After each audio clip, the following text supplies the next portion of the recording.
श्रीराम या भागामध्ये कालच्या भागामध्ये आपण पाहिलं होतं की भगवंतांनी एक छान लीला केली नेहमीप्रमाणे.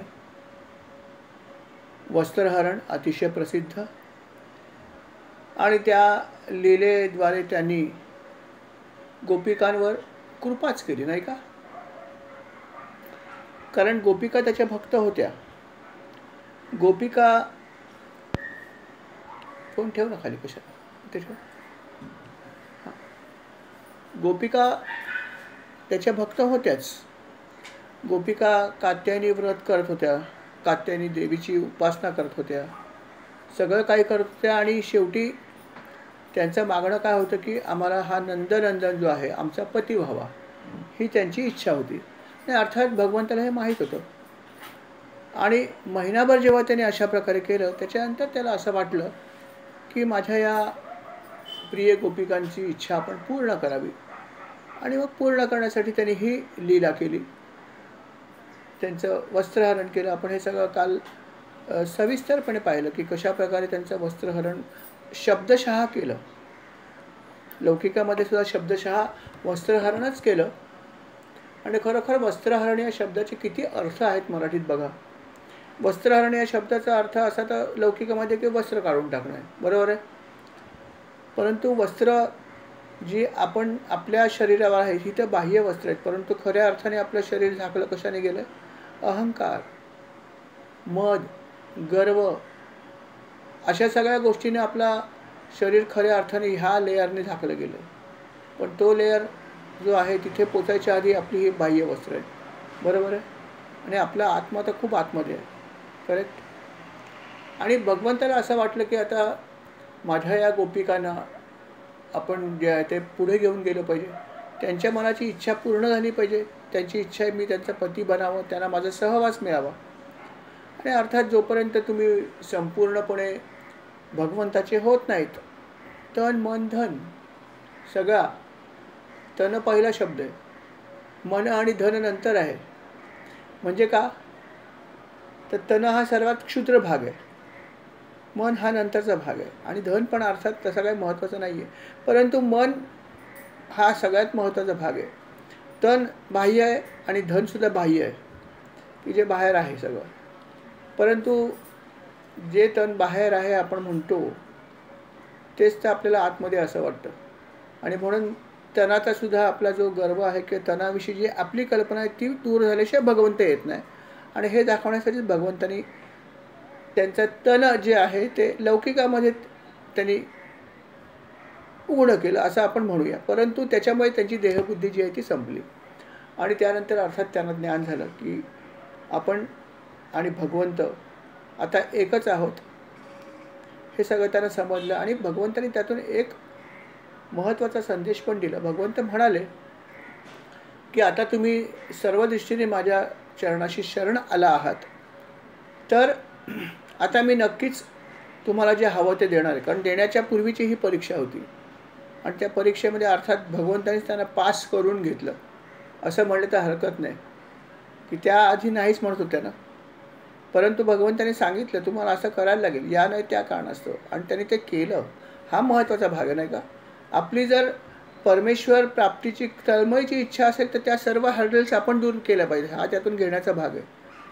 की हर्डल व्यवहारामध्ये नक्की होती की कसं आम्ही असं करू, परंतु व्यवहारात असलेल्या सर्व गोष्टींची हर्डल किंवा अडचणी त्यांनी जेव्हा दूर केल्या तेव्हाच ते भगवंताच्या जवळ जाण्यासाठी पात्र ठरल्या.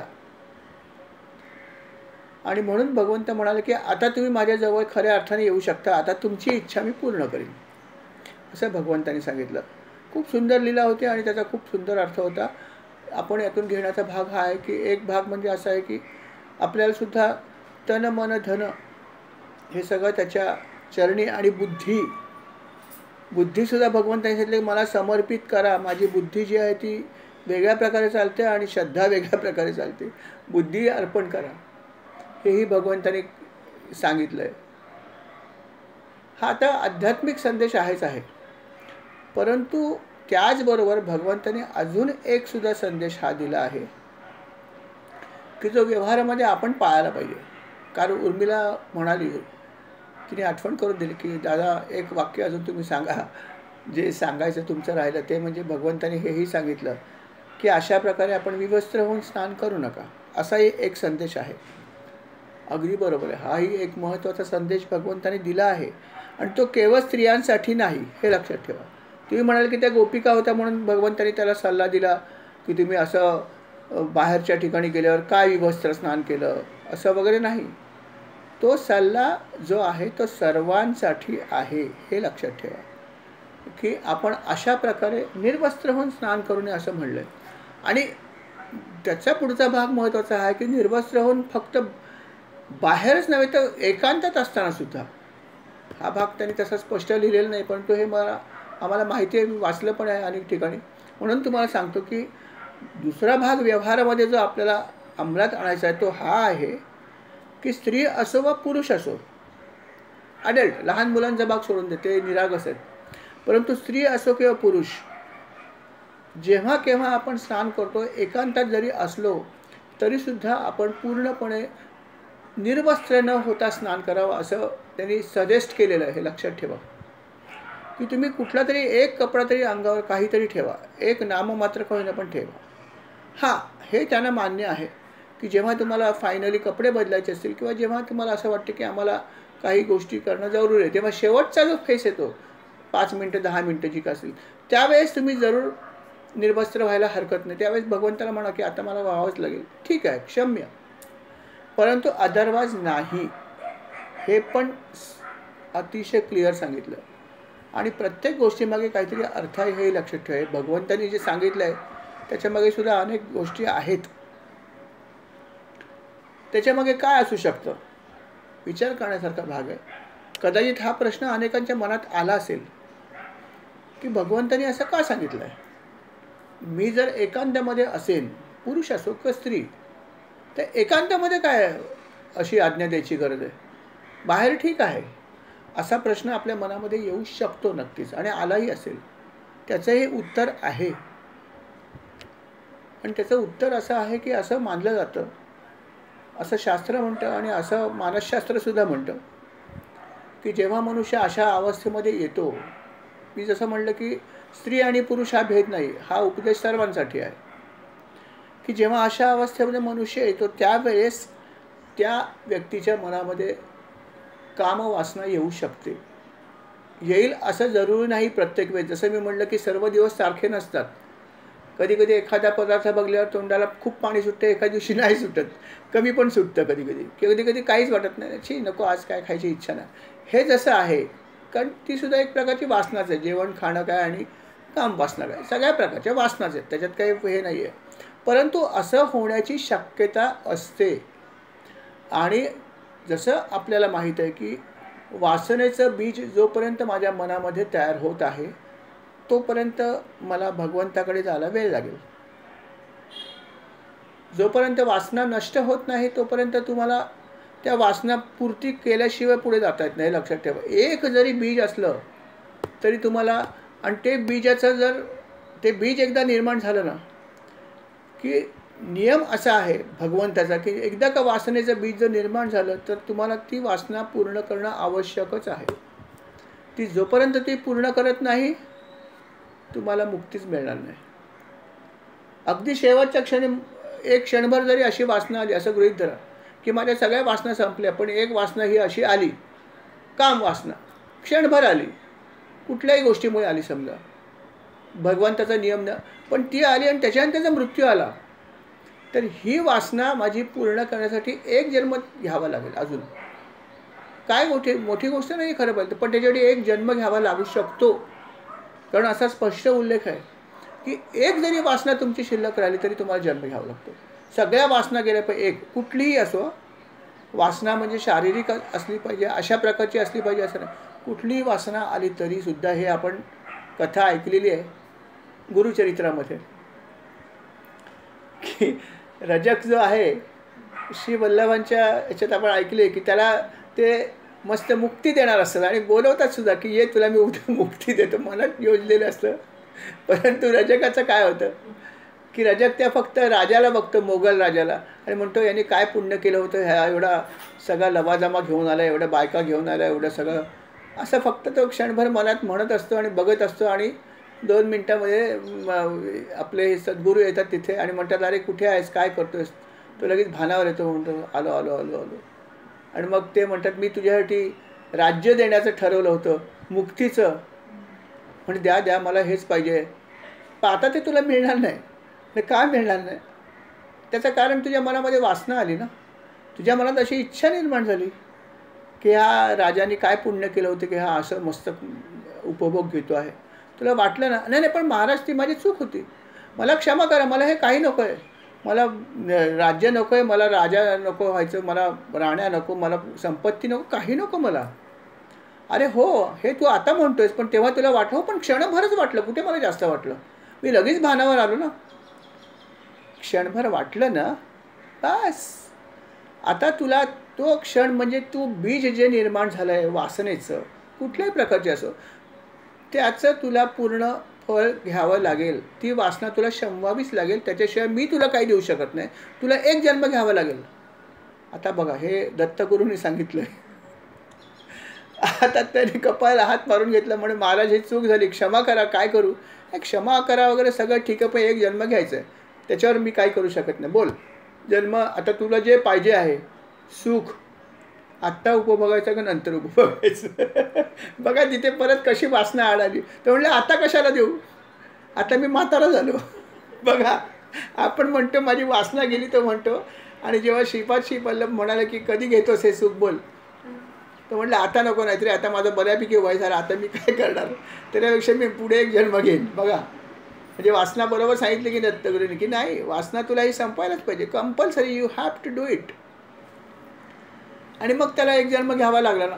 हा भाग वेगळा की त्याचा उद्धार त्यांनी केला, त्यांनी आश्वासन दिलं की नाही महाराज, की नाही ठीक आहे, तुला पश्चाताप झाला, मी पुढं जेव्हा दुसरा अवतार घेईन नृसिंह सरस्वतीचा, तेव्हा तुझा मी उद्धार करीन, हे त्याने आश्वासन दिलं. आणि ते सगळं घडलं नंतर, परंतु त्याला एक जन्म घ्यावाच लागला ना. मग एक क्षुल्लक वासनेमुळे घडलं. तसं भगवंताने असं म्हणलं आहे, शास्त्रात असं म्हणलं की निर्वस्त्र स्नान पुरुष असो का स्त्री असो, जेव्हा तुम्ही एकांतात जरी केलं तरी पण अशी वासना येऊ शकते. आणि ही वासना जेव्हा राहते, क्षुल्लक एक क्षणभर जरी आली तरी ती तुम्हाला आज नाही उद्या तृप्त करायलाच पाहिजे, या नाही पुढल्या जन्मात. इथपर्यंत की या आज उद्या परवाचा भाग सोडून द्या, की एक जन्म जरी लागला, जरी मृत्यू आला इन केस दुर्दैवाने, तरी ती एकदा मनात जर आपली अशी वासना आली असेल तर तुम्हाला एक जन्म घ्यावा लागेल, नंतर तुम्ही मोक्ष मिळेल कदाचित, गुरूंची कृपा असेल तर. पण इतका प्रॉब्लेमॅटिक भाग आहे. आणि म्हणून त्याने असं सांगितलं, ह्या लीलेतून त्याने हेही सांगायचं की अशा प्रकारे आपण स्नान करताना हे असं करूच नका. आणि जसं मी तुम्हाला सांगितलं की शेवटी जेव्हा तुमचे स्नान संपतील तेव्हा हे करा, अनिवार्य म्हणून. किंवा जर तुम्हाला अशी कधी वेळ आली, पुढेही जाऊन सांगतो अजून, की ज्ञान घेण्यामध्ये काय वाईट नाही, लक्षात ठेवा, की कधीतरी असंही आपलं होतं, आपण कुठेतरी बाहेर जातो एखाद्या ठिकाणी, त्यावेळेस आपल्याकडे काही कपडे नसतात, अशी एखादी वेळेस वेळ येते की कपडे कमी आणले काही. मग अशा वेळेस जर तुम्हाला असं कधी करायची पाळी आली तर तेव्हा क्षमा मागा ईश्वराची, की आज मला हे क्षम्य. पण एक लक्षात ठेवा, क्षमा याचना फक्त एक्सेप्शनल केसमध्ये आहे. तुम्ही म्हणाल हे बरं सांगितलं, क्षमा मागितली की रोज केलं तरी काय फरक पडतो, चला अल्टरनेट डे, हे अजिबात चालत नाही. म्हणजे आता कसं झालं की पूजेचं साहित्य आणलं आहे का, नाही हे नाही आहे माझ्याकडे, तुम्ही करा ना मॅनेज, ठेवा सुपारी, ब्राह्मण आपले ठीक आहे म्हणतात, असं जे चालतं हा भाग वेगळा आहे. पण करायची आहे ना पूजा, नीट करा ना. मग का तुम्हाला साहित्य आणता येत नाही? तुम्ही लिस्ट मागितली आहे ना, मग लिस्टप्रमाणे सामान का आणत नाही? कारण त्याला माहिती आहे मॅनेज होतं. मॅनेज करावं लागतं. नाहीतर जर तुमची खरोखर नीट करायची इच्छा आहे तर तुम्ही त्या लिस्टप्रमाणे सामान आणा. एखाद्या वेळेस एखादी गोष्ट अनावधानाने राहिली तर मॅनेज होऊ शकते. पण तुम्हाला जर ही सवय झाली की नाही गुरुजी मॅनेज करतायत, काय फरक पडतो आहे, आणली ते जेवढी लक्षात आहे तेवढी आणली, लिस्ट बिस मी काय वाचली नाही, 15 गोष्टी लिहिल्यात मी, 5, 7, 8, 9 आणल्या, आठवतात तेवढ्या. आणि क्षमा मागू शकतो का, असं नाही चालणार. हा तुमचा निग्लिजन्सीचा भाग आहे. निग्लिजन्सीला तुमच्या आळसाला क्षम्यता नाही. क्षम्यता अनिवार्य परिस्थितीमध्ये आहे. म्हणून ही जी गोष्ट भगवंतांनी सांगितली आहे ती व्यवहारात सुद्धा आपण कसोशीने पाळण्याचा प्रयत्न करा, हा खूप महत्त्वाचा भाग आहे. कारण याच्यामध्ये आपल्या अनेक गोष्टी आहेत आणि अशा प्रकारचा खूप सुंदर असा त्यांनी आपल्याला संदेश दिलेला आहे भगवंतांनी आणि खरंच यातून अनेक गोष्टी आपल्याला शिकायला मिळू शकतात. आणि अशा प्रकारे भगवंतांनी हे मागच्या अध्यायामध्ये आपल्याला खूप सुंदर असा उपदेश केलेला आहे. श्रीराम समर्थ. मला वाटतं आपण आता पुढच्या भागाकडे वळूया. श्रीराम. आजचा भाग क्रमांक आहे 116. श्रीराम. श्रीराम समर्थ. भगवंताने अनेक लीला केल्या आणि भगवंताची गंमत अशी आहे की भगवंताने त्याच्या सर्व भक्तांवर कृपा केलेली आहे. जो जिथे असेल तिथे. आपल्याला वाटतं भगवंताचं लक्ष आहे की नाही काय माहिती, असं नाही. भगवंताच्या मनामध्ये सगळ्या गोष्टी त्याला माहिती आहेत. कोण किती भक्ती कुठे करतोय आणि कशी करतोय आणि त्याला फळ कधी द्यायचं हे पण त्याला माहिती आहे. फक्त आपण करत राहिलं पाहिजे. काय इतकी दिवस झाले मी एवढी उपासना करतो, काय मला काय मिळालं असं म्हणलं की गेलं कामातून. असं नाही, तुम्ही करत राहिलं पाहिजे. कारण जेव्हा तुम्ही करत राहाल अशा प्रकारे तेव्हा तो एक दिवस तुम्हाला प्रसन्न होणार, तुम्ही केलेल्या गोष्टीचं फळ मिळणार. पण you have to wait for that. बाकी ठिकाणी आम्ही पेशन्स ठेवतो अनेक संसारामध्ये गोष्टीमध्ये, पण अध्यात्मात म्हणतो काय किती करायचं, ज्याला काय किती वर्ष करू, काय अजून काय फळ मिळत नाही, काय करावं असं म्हणतात. म्हणणारे लोक आहेत, तुम्ही नसाल म्हणत करायत, पण अशी लोकंसुद्धा मी बघितलेत की जे म्हणतात माझ्या सद्गुरूने माझ्यासाठी काहीच केलं नाही, असे म्हणणारी पण मी बघितलेत लोक. काय फायदा आहे, माझ्या समोरच्या व्यक्तीला ब्लॉक मिळाला, माझा अजून ब्लॉकच नाही झाला, काय करतात आमचे गुरु, असे म्हणणारे लोक आहेत. नाही असं नाही, सगळ्या प्रकारचे लोक आहेत. परंतु असं नाही आहे. तुम्ही करत राहा, तुमची जेव्हा वेळ येईल तेव्हा तुम्हाला त्याचं फळ मिळणारच आहे. देर है लेकिन अंधेर नहीं है, इतना याद रखो. दरबार में ऊपर वाले के अंधेर नहीं है, देर लगती है, लेकिन देर लगने का कारण भी हम खुद ही है. आमची उपासनाच कमी आहे तर तो तरी कसं काय करणार. तेव्हा हे लक्षात ठेवा की थोडं पेशन्स ठेवा. आता भगवंतानी आता ही जी पुढे जी गोष्ट आहे त्याच्यामध्ये पण असंच गोष्ट झाली की एक दिवस असं होतं की नेहमीप्रमाणे सर्व गोपाळ रानात जातात, फिरतात, खूप काही करतात आणि नंतर त्यांना भूक लागते. पण त्यांना भूक लागायच्या अगोदर परमेश्वरालाच भूक लागते. बघा गंमत. कृष्ण आणि बलराम यांनाच भूक लागते आणि मग कृष्ण आपल्या ह्या सगळ्या सवंगड्यांना बोलवतात आणि त्यांना सांगतात की असं आहे की आम्हाला खूप भूक लागली आहे. बघा, आम्हाला खूप भूक लागली आहे, तर तुम्ही अन्न आणा. बरं, अन्न कुठून आणाल, तर ते आणण्यासाठी तुम्ही मथुरेला जा. बघा, कुठून आणायला सांगितलं, मथुरेला आणायला सांगितलं. तुम्ही मथुरेला जा. आणि मथुरेला कुठून आणाल, तर मथुरेला तिथे जे ब्राह्मण लोक राहतात त्या ब्राह्मणांच्या घरी जा. आणि हे ब्राह्मण जे सध्या मी तुम्हाला सांगितलं मथुरेचे, हे अंगिरस नावाचा सध्या यज्ञ करत आहेत. तर हा अंगिरस नावाचा यज्ञ ते करत आहेत, तर तिथे तुम्ही जा, त्या यज्ञशाळेत जा. तिथे गेल्यावर तुम्ही माझा निरोप सांगा. काय सांगाल, की कृष्ण आणि राम यांना भूक लागलेली आहे, अर्थात राम म्हणजे बलराम, की तुम्ही जाऊन सांगा की कृष्ण आणि बलराम जे आहेत त्यांना खूप भूक लागलेली आहे आणि म्हणून त्यांना अन्न हवं आहे, असं तुम्ही त्यांना जाऊन सांगा. जसं आपण सांगतो माझं नाव सांगा तुझं काम होईल, तसं भगवंतांनी थोडंसं सांगितलं की माझं नाव सांगा आणि रामाचं. अर्थात सवंगडी जे होते ते म्हणले हो नक्की जाऊ आम्ही. आणि सगळे बाल गोपाल निघाले तिथून. यथावकाश ते मथुरेमध्ये पोचले. मथुरेमध्ये ब्राह्मणांची घरं त्यांनी विचारली कुठे आहेत, तिथे गेले आणि खरोखर भगवंतांनी सांगितल्याप्रमाणे सगळे ब्राह्मण जे ते अंगिरस नावाचा यज्ञ करत होते. आणि अर्थात त्यावेळेस त्यांच्या मनामध्ये एक इच्छा होती, ती म्हणजे स्वर्ग मिळावा आम्हाला. ही इच्छा ठेवून हे सगळे ब्राह्मण यज्ञ करत होते. गोपाळ तिथे जाऊन पोचले. गोपाळ तिथे गेल्यावरती अर्थात त्यांनी बघितलं की खरोखर भगवंतांनी सांगितल्याप्रमाणे ब्राह्मण यज्ञ करतायत. जे आपण केलं असं तेच त्यांनी केलं. त्यांनी विचार केला पहिला यांना नमस्कार करूया, एवढं पवित्र कार्य करतायत.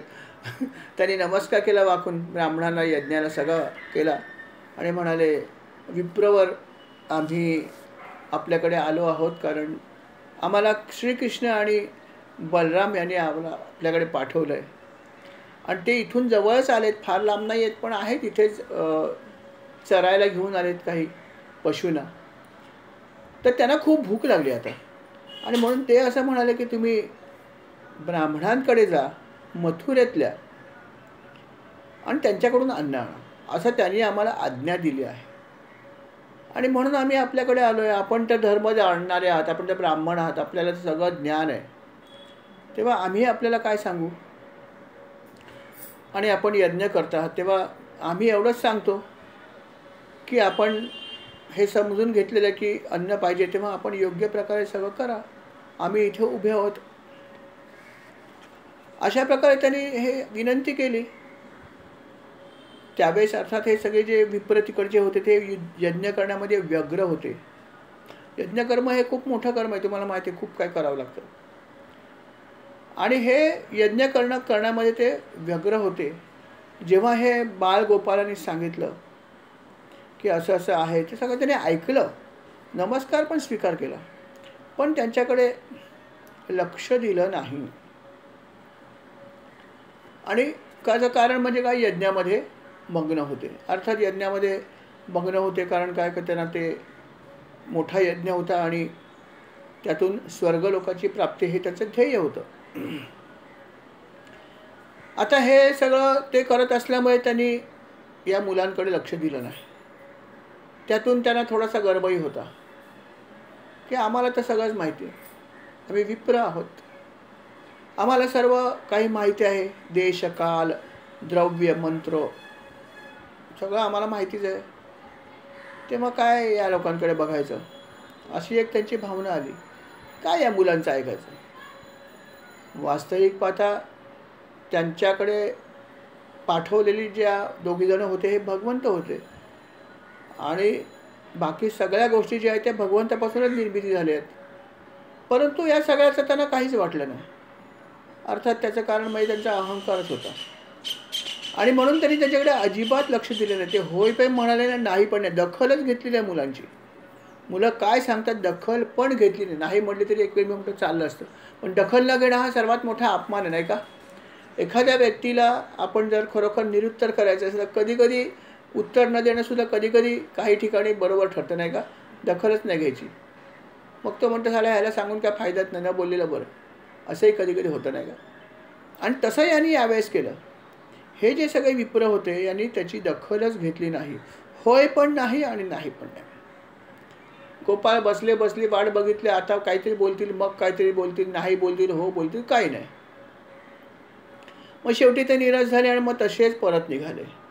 परत आले आणि कृष्ण आणि बलरामाकडे गेले आणि म्हणाले बघा काय झालं, असं असं सगळं झालं. सगळी त्यांनी कहाणी सांगितली की असं असं घडलं. आता हे घडलेलं सगळं सांगितल्यावर त्याच्यावरती भगवंताची प्रतिक्रिया काय होती. भगवंत हसले, रागावले नाहीत. बघा, भगवंताला हसायला आलं आणि ते म्हणाले की ठीक आहे, हरकत नाही, जे घडलं ते घडू दे, तुम्ही एक काम करा. आता अजून एक गोष्ट आम्ही सांगतो की तुम्ही परत तिथे जा, पण यावेळेस त्या ब्राह्मणांकडे न जाता त्यांच्या पत्नींकडे जा. त्यांच्या ज्या पत्नी आहेत ना त्या तुम्हाला नक्की अन्न देतील, कारण त्यांचं आमच्यावर प्रेम आहे, तेव्हा देतील, तुम्ही जरूर जा. गोपाळांनी सुद्धा कुठलीही कुरकुर न करता भगवंताच्या आज्ञेचं पालन, आज्ञापालनाला किती महत्त्व बघा. काहीही प्रश्न विचारले नाहीत. असं म्हणायला हरकत नव्हती की अहो एवढ्या लांब जाऊन आलो, आत्ता पाय दुखतात आमचे, किंवा असं म्हणायला हरकत नव्हती की अहो जिथे यजमान नाही म्हणतात तर या स्त्रिया काय करणार, त्या काय पतीच्या आज्ञेचं उल्लंघन करू शकतात का. द्वापार युग होतं, लक्षात ठेवा, कलियुग नाही आहे. त्यामुळे काही प्रश्न नव्हता.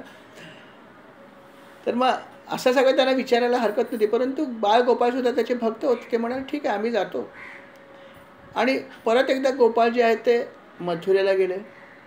पण यावेळेस त्यांनी काय केलं की जिथे ब्राह्मणांच्या या सर्व पत्नी बसल्या होत्या, अर्थात तिथे यज्ञशाळेच्या बाजूलाच दुसरी एक शाळा छोटीशी जागा होती जिथे या सगळ्या जमल्या होत्या, कारण यज्ञ सुरू होता, घरातलाच होता यज्ञ ना. काही लागलं तर देण्यासाठी त्या होत्याच तिथे बाजूला.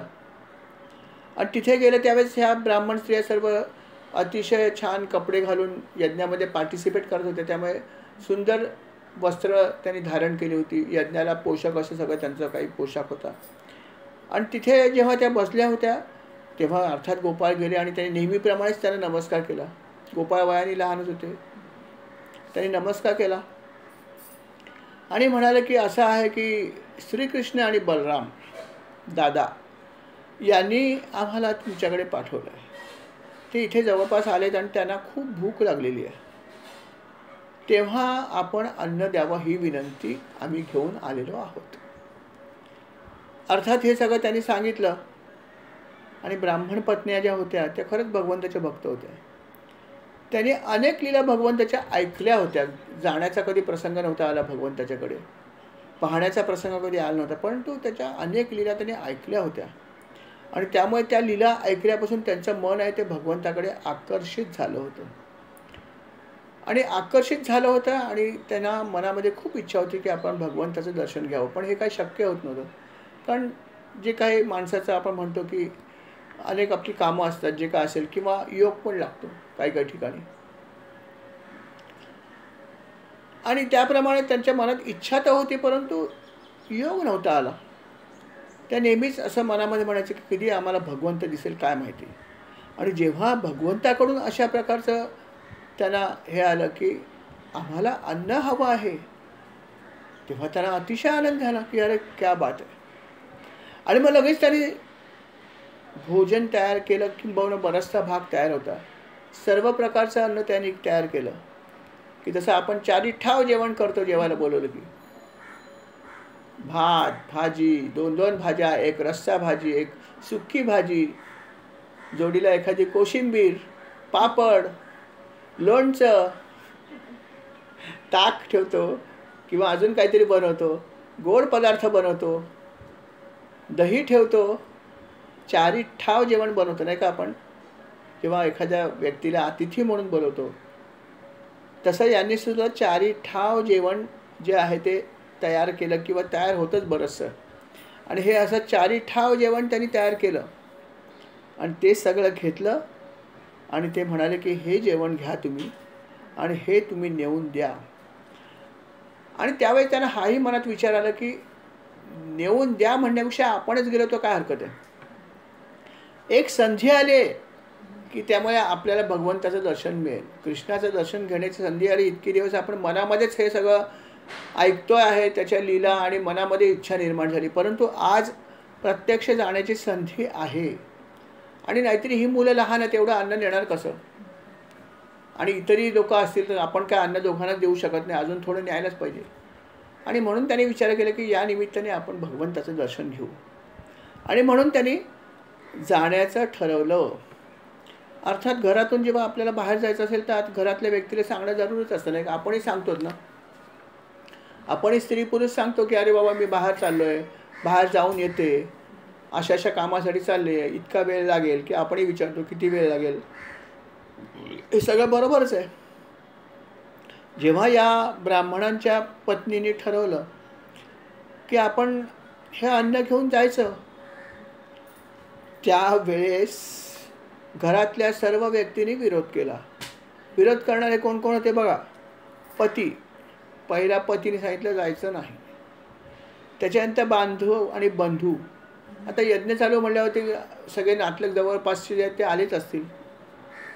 बंधूसुद्धा म्हणाले नको नको नको नको, जाऊ नकोस, कशाला जातेस, अरे यज्ञ चालू आहे. त्याचा विरोध. त्याच्यानंतर ह्या सर्वांच्या जोडीला पुत्रसुद्धा म्हणाले की नको जाऊ आई. म्हणजे जे प्रियजन होते, पती, बांधव, बंधू आणि पुत्र, हे सगळे म्हणाले जाऊ नका. असा सर्वांचा एकमुखी सल्ला असताना सुद्धा त्या निघाल्या. कशा निघाल्या की जशा नद्या समुद्राकडे आपसूक जातात. ओहरे ताल मिले नदी के जल में, नदी मिले सागर से, सागर मिले कौन से जल में, कोई जाने ना. गाणं सुंदर आहे, त्याचा अर्थ पण किती छान आहे की नद्या शेवटी सागराकडेच जाणार ना. सर्व देव नमस्कार हा केशवम प्रति गच्छती आहेच ना शेवटी. तसं या सगळ्या स्त्रिया, इतक्या जणांचा विरोध, आपल्याला एकाने जरी विरोध केली तरी आपला पाय अडकतो, साला काय करू, विरोध आहे, साला कसं करू, आपल्या मनात सारखं खात असतं, साला हो बोलला नाही काय करू. आणि इतक्या लोकांचा सगळ्या प्रियजन होते, पण बाहेरची असते तर मार्गोली, इतकी सगळे प्रियजन असून सुद्धा सर्वांचा विरोध असताना सुद्धा त्या निघू शकल्या किंवा निघाल्या, जशा नद्या समुद्राकडे जातात. अर्थात ही खेचण्याची शक्ती भगवंताची होती. हा महत्त्वाचा भाग आहे. आणि म्हणून त्या सर्वांचा विरोध बाजूला ठेवून भगवंताकडे जाण्यासाठी निघाल्या. इतकी दिवस त्याने जे ऐकलं होतं, जे वर्णन ऐकलं होतं, ज्या लीला ऐकल्या होत्या, आज प्रत्यक्ष त्यांची दर्शन करण्याची संधी आली होती. आणि अतिशय उत्सुकतेने त्या सर्व हे अन्न घेऊन त्या गोपाळांच्या बरोबर निघाल्या. यथावकाश त्या तिथे पोहोचल्या. त्यावेळेस भगवंत अर्थात बलरामांसह इकडे तिकडे फिरत होते. नेहमीप्रमाणे त्याने अर्थात पितांबर त्याचा आवडता नेसलेला होता. तो नेहमीच मयुराचं पंख असलेलं ती एक हे घालायचं डोक्यावरती. आणि अवखळपणा त्याचा होताच होता की कधी एक ठिकाणी बसणार नाही. लहान मुलं कशी फिरत असतात, धावत असतात, तसा तो अवखळ होता. आणि बलराम दादा त्याच्याबरोबर होतेच होते, नीलांबर नेसलेले.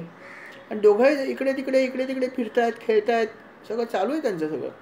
आणि अशा या भगवंताला जेव्हा त्यांनी बघितलं आणि बघितल्यावरती बघतच राहिल्या. ही स्थिती तर अनेकांची झालेली आहे की ज्या भगवंताचा त्यांनी मनामध्ये रूपाचं वर्णन ऐकलं होतं आणि त्या भगवंताला त्या मनामध्ये बघून इतके दिवस आनंदित होत होता, त्या भगवंताला त्यांनी आज प्रत्यक्ष बघितलं. ह्यापूर्वी मनात बघितलं होतं, पण आज त्याला हे प्रत्यक्ष बघता आलं की भगवंताचं रूप काय आहे. आणि अर्थात या डोळ्यांनी तृप्ततेने त्यांचं रूप बघितलं आणि ते रूप त्यांच्या आतमध्ये गेलं, हृदयामध्ये पोचलं. आणि त्या रूपाकडे त्या अनिमिष नजरेने कितीतरी वेळ बघत होत्या. भगवंताचं रूप बघून त्या असं म्हणूया की त्या स्थितप्रज्ञ झाल्या. असं भगवंताचं सुंदर असं रूप होतं. कितीतरी वेळ त्या तशाच उभ्या होत्या. त्यांचं मन एका वेगळ्या अवस्थेमध्ये गेलं होतं. सुषुप्ती नावाच्या अवस्थेत गेलं होतं. जागृती, स्वप्न आणि सुषुप्ती ही चौथी अवस्था आहे. जागृती, स्वप्न आणि सुषुप्ती तिसरी अवस्था आहे. सुषुप्ती अवस्थेत त्या फक्त दर्शन झाल्या गेल्या होत्या. विचार करा की काय शक्ती असेल. अर्थात त्यांची भक्ती आणि शक्ती दोन्ही होती, दोन्हींचा मिलाप होता. आणि अशा प्रकारे त्या भगवंताकडे बघतायत. काही त्यांना बोलायची इच्छा नाही आहे. शेवटी भगवंतच म्हणाले, या या या या विप्र स्त्रियानं या, तुमचं स्वागत आहे. मला माहीत आहे की तुम्ही का आलात. मला मनातून हे माहिती आहे की तुम्ही का आलात. तुम्हाला आम्हा दोघांचं दर्शनच घ्यायचं होतं, बरोबर. हीच तर खरी तुमची इच्छा होती. अन्न तर काय गोपाळांना पण देता आलं असतं, पण मला माहीत होतं की तुम्हाला माझं दर्शन पाहिजे आणि म्हणूनच तर मी हे सगळं केलं. मी जसं म्हणलं की आपण म्हणतो की भगवंताला माझी आठवण होत नाही का, माझ्या गुरुनं माझी का आठवण होत नाही, बाकीच्यांना सगळं असं मिळालं तसं मिळालं, काय काय आपण म्हणतो चुकीचं. परंतु असं नाही आहे. तुमची वेळ येईल. जशी ह्या ब्राह्मण स्त्रिया भगवंताची आठवण करत होत्या, त्याचे लीला ऐकत होत्या, त्याचं चिंतन करत होत्या आणि त्यांची वेळ भगवंताला माहिती होती कधी येणार आहे. आणि म्हणून भगवंताने हे ठरवलं की आज मी अन्न मागेन. आणि म्हणून त्यांनी ही लीला केली. आणि म्हणून त्यांना प्रत्यक्ष दर्शन भगवंताचं मिळालं. आणि भगवंत तेच म्हणतायत की तुमची ही इच्छा पूर्ण करण्यासाठीच अर्थात मी तुम्हाला बोलवलेलं आहे. आणि आज तुम्ही सगळ्या गोष्टी बाजूला ठेवून आलात. हा एक महत्त्वाचा भाग आहे. जसं आपण मागच्या लीलेमध्ये ऐकलं की शरीराचा मोहसुद्धा बाजूला ठेवावा लागला, तेव्हा त्या खऱ्या अर्थाने भगवंताच्या जवळ गेल्या. आणि नंतर भगवंताने त्याच्याबरोबर पुढची क्रीडा केलेली आहे. त्याच्या आधी हे त्यांनी केलं. तसं ते यांनासुद्धा म्हणाले की आज तुम्ही तुमची बुद्धी बाजूला ठेवली आहे.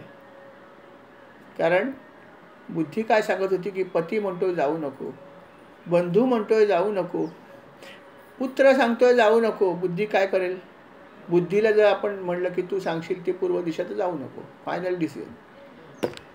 मेजॉरिटी 3 फॅक्टर मेजॉरिटी म्हणतात नाही, एक पण फॅक्टर माझ्या बाजूने नाही आहे, असा डिसिजन होता. परंतु बुद्धी, ज्या बुद्धीचा वापर करून आपण डिसिजन घेतो ती बुद्धीच तिने गहाण ठेवली होती, म्हणजे भगवंताचरणी वाहिली होती. त्या बुद्धीचा वापर बाजूला, मी जाणार. आणि भगवंत तेच म्हणले की आज तुम्ही सगळी तुमची बुद्धी आणि सगळ्या गोष्टी ज्या आहेत त्या बाजूला ठेवलेल्या आहेत. आपत्याचा विचार केला नाही, स्वजनांचा विचार केला नाही. बंधू आणि पती म्हणजे स्वजन झाले, बरोबर आहे. आपत्याविषयी किती प्रेम असतं, त्याचंसुद्धा तुम्ही प्रेम बाजूला ठेवलात.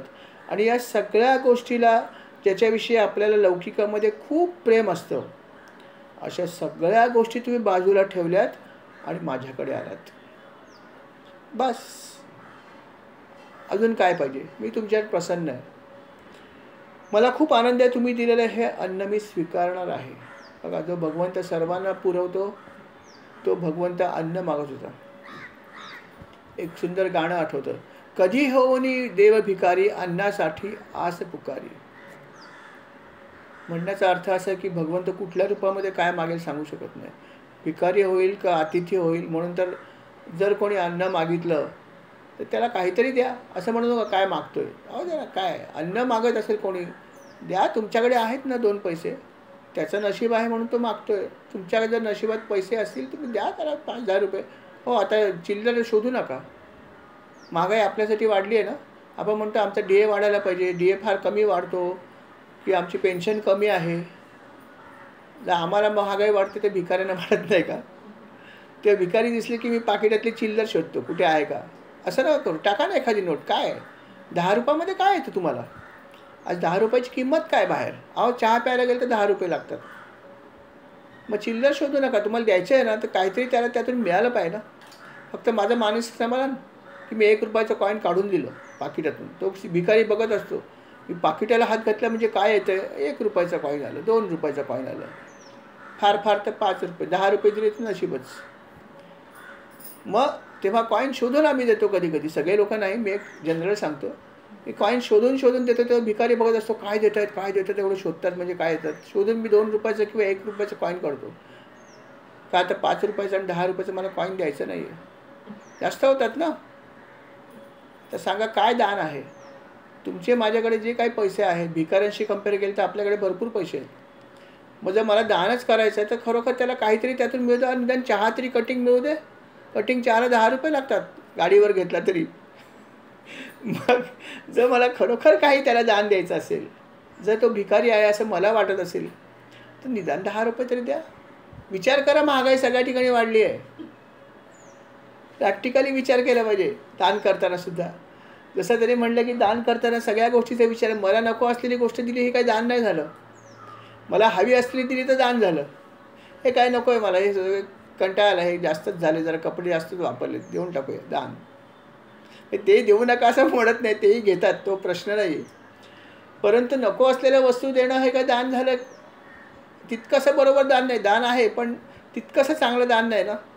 जी गोष्ट पाहिजे ती सोडा ना, त्याला दान म्हणतात. द्या एखादी चांगली वस्तू की नाही ही वस्तू चांगली तर मी देऊन टाकतो. माझ्याकडे आहेत 2. असं असू शकतं की माझ्याकडे 2 वस्तू आहेत, त्या काय करायचे? चला 2, मला 2 शाली आहेत माझ्याकडे. उदाहरण, माझ्याकडे 2 शाली आहेत, दोन्ही चांगल्याच आहेत. पण मग ती असू दे असू दे असू दे म्हणून ठेवायची. त्यापेक्षा उचला आणि एखाद्या गरीब माणसाला जो रस्त्यावर झोपतोय, तुम्हाला दिसतंय की रात्री फुटपाथवर झोपतात अशी कितीतरी माणसं आहेत, जा आणि ती शाल तिथे ठेवा. बघा त्याला वापर त्याचा होईल, खरे त्याचं चीज होईल. माझ्या घराच्या कपाटामध्ये रचून ठेवायचे कपड्याचे ढीग, कारण येतात भेट आपल्याला. ठीक आहे, म्हणजे देण्याची भावना चांगली आहे, त्याच्याविषयी काय आपल्याला म्हणायचं नाही. परंतु आम्ही त्याचं युटिलायझेशन थोडं करायला पाहिजे की नाही? पण नाही करत. बऱ्याच वेळा आम्ही साचवून ठेवतो. असं होतं कामा नये. म्हणून तर दान देण्याला खूप महत्त्व आहे. मग तुम्ही पैशाचं दान करा, अन्नाचं दान करा. दान धर्म खूप खूप प्रत्येक कर्मामध्ये दान करायला सांगितलं आहे.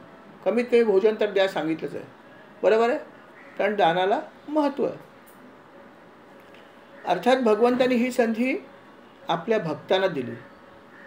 की अन्नदान त्यांनी स्वीकारायचं का ठरवलं, तर त्यांची भक्ती आहे, त्याला फळ द्यायचं होतं, त्यांना आपलं दर्शन द्यायचं होतं आणि म्हणून भगवंताने हे त्यांना दान मागितलं आणि म्हणाले की तुम्ही सर्व गोष्टीचा त्याग करून माझ्याकडे आलात, स्वजनांचा विरोध स्वीकारून आलात आणि माझ्यासाठी हे अन्न आणलं, मी तुमच्यावर खूप खूप खूप खूप आनंदित आहे. पण हेही लक्षात ठेवा की माझ्या शरीराचा सहवास म्हणजे सर्वस्व नाही.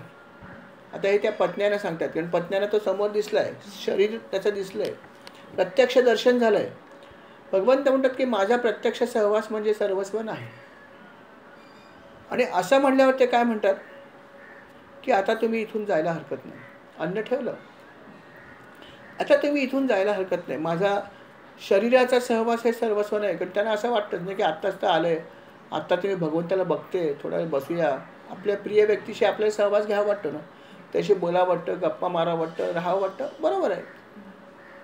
पण भगवंत म्हणतात की शारीरिक सहवास म्हणजे सर्वस्व नाही. तेव्हा आता तुम्ही इथून जायला हरकत नाही. नव्हे, तुम्ही जा. भगवंत म्हणाल तुम्ही जा, आता मी तुमचाच आहे समजा, बस. असं त्यांनी जेव्हा भगवंतांनी सांगितलं तेव्हा त्यांना फार वाईट वाटलं पत्न्यानं, की अरे भगवंत आम्हाला जा म्हणतात निघून, असं कसं भगवंत म्हणतात. त्यांना वाईट वाटलं. हे सगळं भगवंत म्हणाले सगळं ठीक आहे, पण आम्हाला जा म्हणतात. ते म्हणाले, अरे प्रभू तुम्ही काय म्हणताय हे? अहो असं कठोर आमच्याशी वागू नका हो.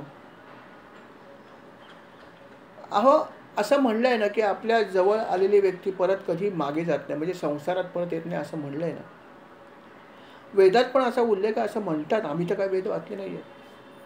आणि विचार हा करा की आम्ही सगळं सोडून तुमच्याकडे आलो आहेत, आमच्या सर्व स्वजनांच्या नातलगांच्या आज्ञेचं उल्लंघन केलं आहे आणि काहींचं मन तोडून आलं आहे. पतीचा किंवा बंधूचा कदाचित त्यांना आदेश असू शकतो, मुलाचा आदेश नसेल, पण त्याचं मन तोडून आलेले आहेत. तेव्हा आमच्या स्वजनांना आम्ही एक प्रकारे बाजूला ठेवून आपल्या चरणाशी आलो आहे.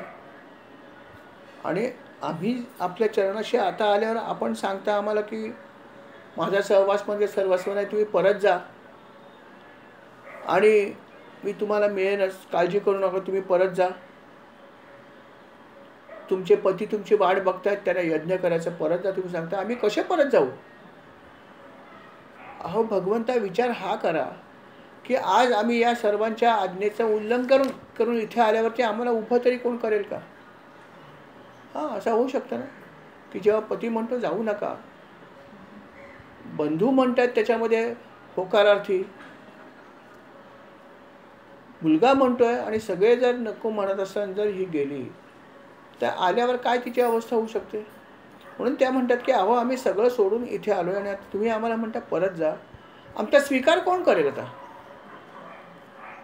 या सर्वांचं मन दुखावल्यावरती आम्ही परत कसं जाऊ? तेव्हा आता सांगा की आम्ही जाऊ कसं? तुम्ही एवढे कठोर होऊ नका आणि आम्हाला इथेच थांबू द्या. आम्ही आपल्या चरणाशी शरण आलेलो आहे, तेव्हा आमच्यावर कृपा करा. तेव्हा भगवंत परत म्हणतायत, लक्षात ठेवा, ज्याचा स्वीकार मी केला आहे मनापासून त्यांना कोणीही लांब पाठवणार नाही, हे लक्षात ठेवा. जर मी तुमचा स्वीकार केला असेल तर तुम्हाला कोणीही अवहेरणार नाही, कारण मी स्वीकार केलेला आहे. हे तुम्हाला मी सांगितलं, मी स्वीकार केला आहे तुमचा. शरीराने तुम्हाला थांबायची गरज नाही, तुम्ही घेऊन जा पुढे, तुम्हाला कोणीही अवहेरणार नाही, हे मी तुम्हाला सांगतो. हे भगवंताने सांगितलं. आणि मग असं सांगितल्यावरती अर्थात त्यांना जाण्याशिवाय पर्याय नव्हता. ते म्हणाले ठीक आहे भगवंता, आपण जर आम्हाला सांगता आहात की परत जा तर आम्ही जातो, हरकत नाही. आणि मग भगवंताच्या म्हणण्याप्रमाणे त्या तिथून उलट्या पावली गेल्या, फक्त अन्न ठेवलं आणि लगेच त्या तिथून निघाल्या, भगवंताचं स्मरण करतच निघाल्या. आता गंमत अशी झाली होती की या मनामध्ये खूप आनंदित होता की चला काही का असेना भगवंताचं दर्शन तर झालं आहे, आमचं चीज झालं इतके दिवशी. पण याच्यामध्ये असं झालं होतं की ज्या स्त्रिया इथे आल्या होत्या त्यातली एक स्त्री अशी होती की जिला येता नव्हतं आलं. कारण तिच्या पतीने तिला सांगितलं की जायचं नाही. जेव्हा ही म्हटली मी जाणार, तेव्हा पतीने तिला कोंडून ठेवलं. पतीने तिला कोंडून ठेवलं होतं की कशी जाते बघतो. अर्थात तिला कोंडून ठेवलं, बाकी सगळ्या गेल्या. हिचं मन एकीकडे, अरे काय करू, सगळे गेले. मग तिने काय केलं माहिती का, की तिला त्याचं खूप दुःख झालं आणि तिने मनामध्ये भगवंताचं स्मरण करत करत भगवंताचं जे रूप होतं ते मनामध्ये आणलं, मनामध्ये त्याचं ध्यान केलं, मनामध्ये त्याला प्रेमाने आलिंगन दिलं आणि शरीराचा त्याग केला. बघा किती मोठी गोष्ट केली तिने, मनामध्ये असं केलं. आणि अर्थात जेव्हा तिने असं केलं तेव्हा ती भगवंताला त्या क्षणी पोचली. शेवटी भगवंत म्हणाले की मनाचा सहवास सर्वात मोठा आहे, शरीराचा नाही आहे, तुम्ही जा, कारण मी तुम्हाला स्वीकारलं आहे. तसं त्या गोपिकेने की त्या स्त्रीने सुद्धा, तिला भगवंताची आस खूप होती, पण जेव्हा तिला विरोध केला मनाने तिथे पोचली होती आणि तिने शरीर पण सोडून दिलं आणि अर्थात ती क्षणामध्ये भगवंताला मिळाली. असं पुढच्याही काही कथेमध्ये आहे की शेवटी तुमचं मन काय हेच महत्त्वाचं, की मी मनाने जर नसेल तिथे तर शरीराला जाऊन पण फायदा नाही, लक्षात ठेवा. शरीराने मी मंदिरात गेलो आहे, शरीराने मी पूजा करतो आहे, शरीराने मी काहीतरी म्हणतो आहे, पण जर माझं मन जर दुसऱ्या ठिकाणी फिरत असेल तर त्याचा काय फायदा नाही आहे. म्हणून मन हा खूप महत्त्वाचा भाग आहे. म्हणून मनावर आपला संयम पाहिजे.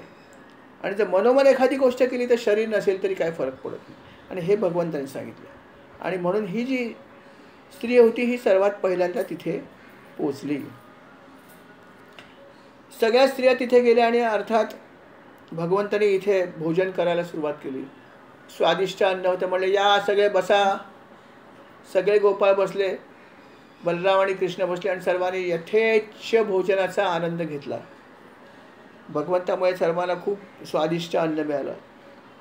सगळ्यांनी व्यवस्थित खाल्ले आणि सर्व आनंदित झाले. इकडे असं घडलं की या सर्व स्त्रिया यथावाकच अर्थात परत आल्या.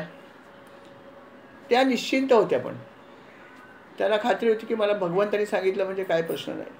आणि जेव्हा त्या तिथे आल्या तेव्हा ह्या सर्व लोकांना पश्चात्ताप झाला. बघा आपोआप घडली गोष्ट. जाताना विरोध केला, पण येताना याच लोकांना जे यज्ञ करत बसले होते त्यांनाच त्याचा पश्चात्ताप झाला. तेव्हा त्यांना असं वाटलं की आम्ही चूक केली. जेव्हा या परत आल्या तेव्हा ते म्हणाले खरंच तुम्ही किती भाग्यवान, आम्ही किती मूर्ख आहोत की आम्ही भगवंताला विनमुख झालो. खरं पाहिजे हे कार्य आम्ही करायला पाहिजे होतं, आम्ही तुमच्याबरोबर यायला पाहिजे होतं, किंबहुना आम्ही घेऊन गेलो तरी चाललं असतं. परंतु असं न घडता आम्ही तुम्हालाही विरोध केला आणि आम्ही आलोच नाही आणि आम्ही हे सगळं करत बसलो. आणि आमचा लौकिकातला रेकॉर्ड काय आहे तर आम्ही गायत्री मंत्राचं अध्ययन केलं आहे, आम्ही वेदांचं अध्ययन केलं आहे, आम्ही बहुश्रुत आहोत, आमचं घराणं उच्च आहे, कर्मकांडांचं भरपूर ज्ञान आमच्याकडे आहे, परिपूर्ण ज्ञान आहे. पण हे सगळं असून जर आम्ही आपली वाट जर पकडत नसू, जर आपला धिक्कार करत असू तर या ज्ञानाचा धिक्कार असो.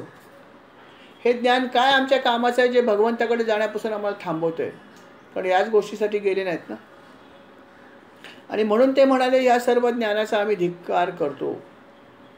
खरोखर भगवंता तुझी माया आगाध आहे की हे म्हणलं तर ज्ञान आहे, पण हे ज्ञान आम्हाला काय कामाचं आलं असते, त्याचा आम्हाला गर्व झाला आणि म्हणून आम्ही तुम्हाला विसरून गेलो. गेले विसरू न खरा देवा. तुकाराम महाराज म्हणतात तसं की खऱ्या देवाला विसरून गेले आणि हेच सगळं करत बसले. पण त्यांना आता ही चूक समजली होती आणि म्हणून ते म्हणाले खरोखर आम्हाला आमची चूक समजली. पण आम्हाला आमच्या स्त्रियांची कमाल वाटते की लौकिकामध्ये ह्या ज्या आहेत यांनी अलौकिक कृत्य केलं की त्यांनी सगळे पाश तोडून दिले. जसं संसारात अनेक पाश असतात, ते तोडणं एक एक कठीण आहे, परंतु सर्वात जवळचे जे पाश होते, बंधू असतील किंवा पुत्र असेल किंवा पती असेल, हे सर्व 5 तुम्ही त्यांनी बाजूला ठेवले आणि आम्हाला बाजूला ठेवून त्या भगवंताकडे गेले. किती मोठी गोष्ट यांनी केली, जे आम्हाला करता नाही आली. खरं पाहिलं तर ह्यांनी काहीही शिक्षण घेतलं नाही लौकिकामध्ये. जसं आम्ही एवढं शिक्षण घेतलं धर्माचं वगैरे, काहीही कुठलं शिक्षण अशा प्रकारचं घेतलेलं नाही आहे. गुरुकुलामध्ये कधी गेलेले नाही आहेत, काहीच माहिती नाही आहे. कुठले ग्रंथ वाचलेले नाही आहेत, आत्मा म्हणजे काय माहीत नाही. पावित्र्य कशा पाळतात त्यांना माहीत नाही, काहीच माहीत नाही आहे. पण त्यांची भक्ती आहे बघा. म्हणजे भक्तीला काय महत्त्व बघा. भक्ती किती महत्त्वाची आहे की भक्ती नसेल तर काहीच कामाचं नाही. सर्वात जास्त महत्त्व भक्तीला आहे. श्रद्धा आणि भक्ती तशी एकच आहे, जास्त फरक नाही आहे. पण भगवंत म्हणतात श्रद्धामान लभते ज्ञानम. आमच्या शाळेचं घोषवाक्य आहे की श्रद्धामान लभते ज्ञान. श्रद्धा किंवा भक्ती ही असणं जरुरी, तरच तुम्हाला मिळते. ती नसेल तर तुम्हाला मिळणार नाही. आणि त्यांना आता हे सगळं सुचतंय आत्ता. पत्न्या जेव्हा परत आल्या तेव्हा की नाही आम्ही चूक केली, आणि आमच्या पत्न्या जरी शिक्षित नसल्या, अशा प्रकारचं ज्ञान नसलं तरी पण त्यांची भक्ती किती आहे त्यांना हे लक्षात आलं आणि आमच्या लक्षात नाही आलं. पण आम्ही नशीबवान आहोत की अशा प्रकारच्या पत्न्या. आता सगळे उलटं घडलं. आता त्या म्हणतात की अशा प्रकारच्या पत्न्या आम्हाला मिळाल्या हे आमचं नशीब.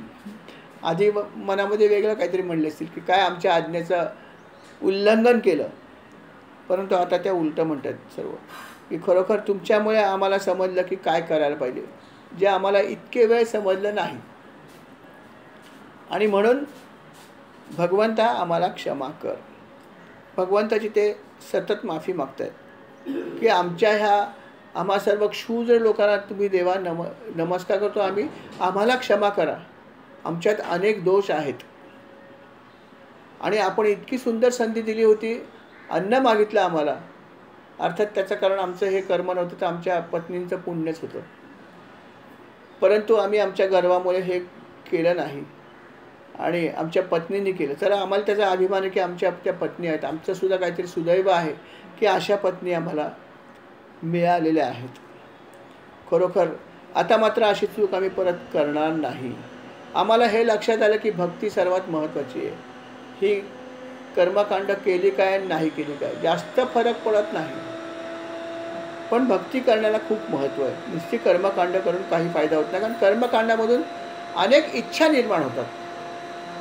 कारण बऱ्याचशा कर्मकांडामध्ये फळप्राप्ती असते. साधी ज्याला आपण म्हणतो की सत्यनारायणाची पूजा जरी केली, साधा हा शब्द वापर साधी नाही आहे, परंतु सत्यनारायणाची पूजा कॉमन आहे. परंतु तीच सुद्धा गुरुजी विचारतात की तुमच्या मनात काही इच्छा असेल तर सांगा, हां, किंवा मनात धरा असं सांगतात ना. म्हणजेच काय की जवळपास सर्वच प्रकारचे जे हे अशा काही गोष्टी आहेत त्याच्यामध्ये तुम्हाला तुमची इच्छा पूर्ण होऊ शकते किंवा फलप्राप्ती करण्यासाठी असतात. आणि म्हणून त्यांनी म्हणलं की निष्काम कर्म करणे कठीण. म्हणून कर्मकांडाच्या जास्त मागे का राहू नये की तुमच्या मनातली एक इच्छा जरी भगवंतांनी पूर्ण केली, सत्यनारायणाची पूजा केली, एक इच्छा केली पूर्ण, दुसरी लगेच निर्माण होते. काय संपत नाही ना. त्यामुळे कसं आहे की त्यांचं असं म्हणणं की याच्या मागे जास्त जाऊ नका. थोडीफार करा, हरकत नाही. ते सगळं माहीत करून घ्यायला हरकत नाही, करायला हरकत नाही, पण जास्त मागे जाऊ नका असं भगवंताने. आणि अर्थात हे सगळं ज्ञान त्यांना नंतर झालं आणि मग त्यांनी भगवंताची माफी मागितली की भगवंता आमच्या अपराधाची आम्हाला क्षमा करा. आम्ही मायेने मोहित झालो आहोत, आपला प्रभाव जाळला नाही, जाणू शकलो नाही, आपला तिरस्कार केला. तेव्हा परत परत आम्ही आपली माफी मागतो. अशा प्रकारे ते माफी मागतात. बघा गंमत, माफी अशा प्रकारे मागतात तर भगवंत माफी देतील सुद्धा. आता माफी मागितल्यावर काय एक्सपेक्टेड आहे की चुकीची दुरुस्ती व्हावी की नाही. पुढची स्टेप काय आहे, चुकीची दुरुस्ती व्हायला पाहिजे. पुढे काय घडलं, अशा प्रकारे क्षमा याचना केली की आम्हाला खरं ज्ञान आता समजलं, पण त्याच्या दर्शनाला गेले नाही. हे सगळं म्हणलं, हे सगळं वाटलं,